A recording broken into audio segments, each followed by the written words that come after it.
പ്രിയ ശ്രോതാക്കളെ ഏവർക്കും നമസ്കാരം. കഴിഞ്ഞ വീഡിയോയിൽ നാം വിഷുക്കണി ഒരുക്കുന്നതിൻ്റെ മുന്നൊരുക്കങ്ങളെ പറ്റിയാണ് പറഞ്ഞിരുന്നത്. എന്നാൽ ഇന്നത്തെ വീഡിയോയിൽ നാം ചർച്ച ചെയ്യാൻ പോകുന്നത് വിഷുക്കണി എങ്ങനെ ഒരുക്കണം, അതിൻ്റെ ശരിയായ ചിട്ടവട്ടങ്ങൾ എങ്ങനെയൊക്കെയാണ്. വിഷുക്കണി ഒരുക്കുമ്പോൾ ഓരോ വസ്തുക്കളും അതിൻ്റെ ശരിയായ സ്ഥാനത്ത് വച്ചാൽ മാത്രമാണ് നമുക്കതിൻ്റെ ശരിയായ ഫലം ലഭ്യമാവുക. അപ്പോൾ അതിനെപ്പറ്റിയാണ് ഇന്നത്തെ വീഡിയോയിൽ നാം ചർച്ച ചെയ്യാൻ പോകുന്നത്. വീഡിയോ അവസാനം വരെ കാണാൻ ശ്രമിക്കുക, നിങ്ങൾക്ക് ഉപകാരപ്പെടും. എല്ലാ വർഷവും മലയാള മാസമായ മേടം 1-നാണ് കേരളത്തിൻ്റെ വിളവെടുപ്പ് ഉത്സവം ആയ വിഷു ആഘോഷിക്കുക. സാധാരണ വിഷുവിന് കണി കാണുന്നതും അന്ന് തന്നെയാണ്. എന്നാൽ ഇത്തവണ ഏപ്രിൽ 14 അഥവാ മേടം 1-ന് രാവിലെ സൂര്യൻ മീനം രാശിയിലൂടെ സഞ്ചരിക്കുന്നതിനാൽ കണി കാണാൻ ഉത്തമം സൂര്യൻ മേടം രാശിയിലേക്ക് പ്രവേശിക്കുന്ന ഏപ്രിൽ 15-ന് അഥവാ മേടം 2-ന് ആണ്.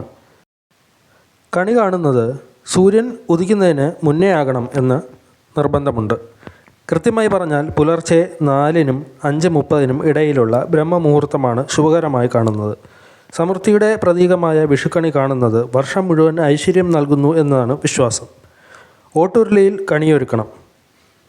ഉരുളി തേച്ച് വൃത്തിയാക്കി അതിൽ ഉണക്കലരിയും നെല്ലും ചേർത്ത് പകുതിയോളം നിറയ്ക്കുക.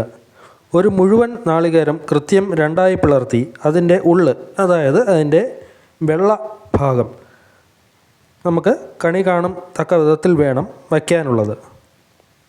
സ്വർണ്ണവർണ്ണത്തിലുള്ള കണിവെള്ളരി ഇതിനൊപ്പം വയ്ക്കണം.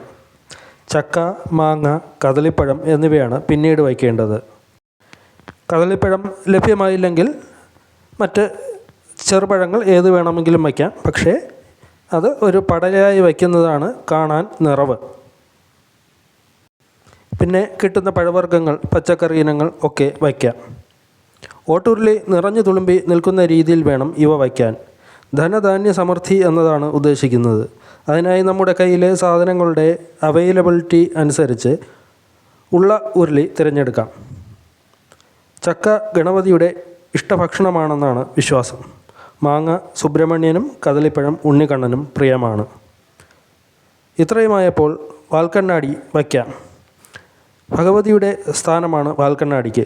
വാൽക്കണ്ണാടി കിട്ടിയില്ലെങ്കിൽ സാധാരണ ലഭ്യമായ ഒരു കണ്ണാടി വയ്ക്കാം. കണിക്കൊപ്പം സ്വന്തം മുഖവും കണ്ട് ഉണരാൻ കൂടിയാണത്. ദൈവത്തിനൊപ്പം സ്വത്വം അറിയുക എന്നും സങ്കല്പമുണ്ട്. അതായത് നമ്മുടെ ഐഡൻറ്റിറ്റി. നാം നമ്മെ തന്നെ ബഹുമാനിച്ചാലേ നമുക്ക് ഉയർച്ചയുണ്ടാകൂ എന്ന തത്വം ഉൾക്കൊള്ളുന്നു. രാവിലെ കണി കാണുന്നയാൾക്ക് വാൽക്കണ്ണാടിയിൽ സ്വന്തം മുഖം കാണാൻ കഴിയണം. ആ രീതിയിലായിരിക്കണം വാൽക്കണ്ണാടി വയ്ക്കേണ്ടത്. ശ്രീകൃഷ്ണ വിഗ്രഹം ഉരുളിക്ക് പിന്നിൽ വയ്ക്കാം. എന്നാൽ വിളക്കിലെ ദീപപ്രഭ മൂലമുള്ള ഒരു നിഴലും വിഗ്രഹത്തിൽ പതിക്കരുത്. 5 തിരിയിട്ട നിലവിളക്ക് കൃഷ്ണൻ്റെ ഒരു വശത്ത് ഉരുളിക്ക് മുന്നിലോ വശത്തോ വയ്ക്കാം. തൊട്ടടുത്ത താലത്തിൽ കോടിമുണ്ടും ഗ്രന്ഥവും നാണയത്തുട്ടുകളും സ്വർണവും വയ്ക്കാം.